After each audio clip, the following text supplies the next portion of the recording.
Ak zvolíte zlého brokera, môžete prísť o všetko. Aj keď obchodujete dobre, a to doslova. Mnoho ľudí na finančných trhoch nezlyhá kvôli zlej stratégii, ale kvôli tomu, že dôverovali nesprávnej platforme. Broker totiž nie je miesto, kde klikáte kúpiť alebo predať. Je to prostredník, ktorý má vo vašich rukách vaše peniaze, vaše obchody a často aj váš úspech či neúspech. V tomto videu vám ukážem presne, ako si vybrať spoľahlivého brokera, ktorému môžete veriť. Krok za krokom od regulácie cez poplatky až po rýchlosť výberu peňazí. A nakoniec vám poviem konkrétny zoznam najspoľahlivejších brokerov, s ktorými máme osobnú skúsenosť. Takže poďme na to. Podrobný článok, ako si vybrať kvalitného brokera, vám zanechám v popise tohoto videa. Broker je v podstate sprostredkovateľ medzi vami a finančným trhom. Bez neho by ste si akcie, indexy či meny kúpiť nemohli, pretože prístup na burzu majú len licencované spoločnosti. Vďaka nemu môžete cez jednoduchú platformu nakupovať, predávať finančné aktíva, spravovať svoj účet a sledovať trhy v reálnom čase.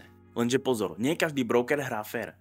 Na trhu existujú aj takí, ktorí síce ponúkajú lákavé bonusy alebo nulové poplatky, no v skutočnosti žiadnu ochranu vašich peňazí. Ak sa rozhodnete obchodovať cez nespoľahlivého brokera, riskujete, že vaše peniaze nikdy neuvidíte späť. Teraz si prejdeme hlavné kritériá pri výbere správneho brokera. Pri výbere brokera je úplne prvým a najdôležitejším krokom zistiť, kto ho reguluje.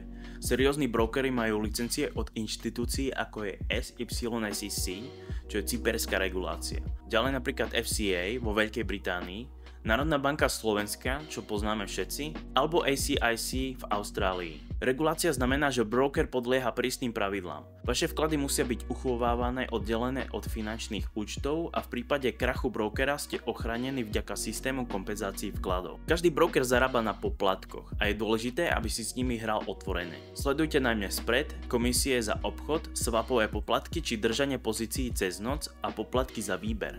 Ak broker tieto informácie neuvádza jasne alebo ich musíte hľadať v zložitých PDF dokumentoch, je to varovný signál. Seriózny broker má cenník verejne dostupný a zrozumiteľne vysvetlený. Vaša obchodná platforma je pracovný nástroj, ktorý budete používať denne. Medzi najrozšírenejšie patria MetaTrader 4, MetaTrader 5, TradingView alebo vlastné riešenia brokerov ako napríklad Xstation 5 od XTB či eToro platforma. A nezabúdajte aj na mobilnú aplikáciu, ktorá musí byť rovnako spoľahlivá ako desktopová verzia. Téma, ktorá zaujíma každého, ako rýchlo sa dostanete k svojim peniazom. Seriózny broker umožňuje vklady a výbery cez bankový prevod, platobnú kartu Revolut či PayPal, pričom spracovanie trvá maximálne pár pracovných dní. Ak sa výbery zdržujú alebo broker žiada dodatočné poplatky bez jasného dôvodu, je to červená vlajka.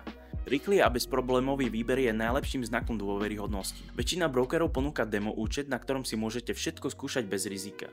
Je to ideálny štart pre začiatočníkov.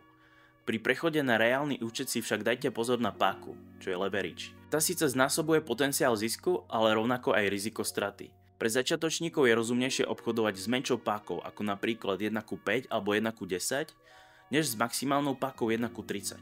Nie každý broker ponúka rovnaké trhy. Niektorí sa zameriavajú na Forex, iní na akcie, indexy, komodity, ETF alebo kryptomeny. Vyberajte podľa svojho obchodného štýlu. Ak ste dlhodobý investor, hľadajte brokera s prístupom k reálnym akciám a ETF. Ak ste skôr trader, zaujímajte sa o CFD produkty s nízkym spreadom. A nakoniec si vždy overte, ako dlho pôsobí broker na trhu a čo o ňom hovoria ostatní. Sledujte hodnotenia na portáloch ako Trustpilot, ForexPiece Army alebo Google Review. Všimnite si opakujúce sa komentáre ako napríklad problémy s výberom peňazí alebo zlyhávanie platformy. A pozor na falošné recenzie. Ak sú všetky hodnotenia prehnane pozitívne a napísané rovnakým štýlom, väčšinou ide o podvod. Mnoho začiatočníkov pri výbere brokera robí rovnaké chyby a tie ich môžu stať nielen peniaze, ale aj dôveru v samotné investovanie. Jednou z najčastejších chýb je výber podľa reklamy. Profesionálne video, moderná web stránka a sľuby o rýchlych ziskoch pôsobia síce dôveryhodne, no to ešte nič neznamená. Marketing je síce silný nástroj, ktorý sa často zakrýva za to, že broker v skutočnosti nemá žiadnu licenciu alebo má pochybnú reputáciu. Ďalším varovným signálom sú príliš vysoké bonusy na začiatok. Ak vám niekto ponúka 100% bonus z prvého vkladu, znie to síce lákavo, ale v praxi to býva pasca. V Európskej únii sú bonusy zakázané a keď ich niekto ponúka, je to okamžitý varovný signál, že broker nespĺňa európske regulačné normy. Ak je broker regulovaný, jediné čo môže ponúknuť sú akcie zdarma. Veľkým rizikom je aj broker bez regulácie alebo offshore licenciou, teda s licenciou z krajín z Belize, Seychelles alebo Svätého Vincenta. Takýto broker môže síce vyzerať legálne, ale v skutočnosti nie je pod dohľadom žiadneho relevantného finančného orgánu. Ak sa niečo pokazí, nikto vaše peniaze neochráni. A nakoniec ignorovanie podmienok výberu peňazí.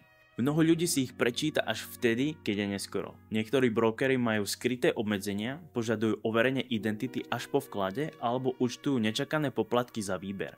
Preto je kľúčové všetko si preštudovať ešte predtým, než pošlete svoje prvé euro. OK, podľa našich osobných skúseností za tie roky, čo investujeme a obchodujeme, sme si prešli viacerými brokermi, od menších lokálnych platform až po veľké medzinárodné mená.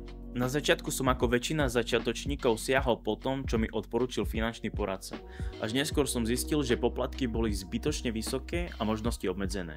Postupne som potom prešiel k brokerom ako XTB, eToro či Saxo Bank, kde som našiel oveľa profesionálnejší prístup a transparentné podmienky. XTB mám rád pre jeho prehľadnú platformu Xstation, kvalitné vzdelávacie materiály a rýchlu exekúciu obchodov. eToro je najmä zaujímavé pre tých, ktorí chcú investovať jednoducho, napríklad kopírovať portfólia úspešných investorov.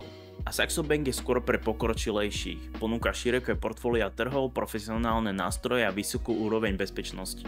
Každý z týchto brokerov má svoje výhody, záleží len na tom, čo presne hľadáte. Či jednoduché investovanie, sociálne obchodovanie alebo profesionálnu platformu. Videorecenzie na brokerov, ktorých používame, vám zanechám v popise tohoto videa. To, čo hovorím, nie je finančné poradenstvo. Sú to len moje osobné skúsenosti a chcem vám len ukázať, že výber správneho brokera je rovnako dôležitý ako samotná stratégia. Preto si dajte na tom záležať. Ak chcete mať istotu, že váš broker je overený a spĺňa všetky zásady, pozrite si linky v popise videa. Nájdete tam zoznam dôveryhodných brokerov, s ktorými máme osobnú skúsenosť. Ak sa vám toto video páčilo, nezabudnite zanechať like a odber, aby ste neprišli o ďalšie praktické návody z investičného sveta. A ako vždy, prajem veľa úspechov na burze.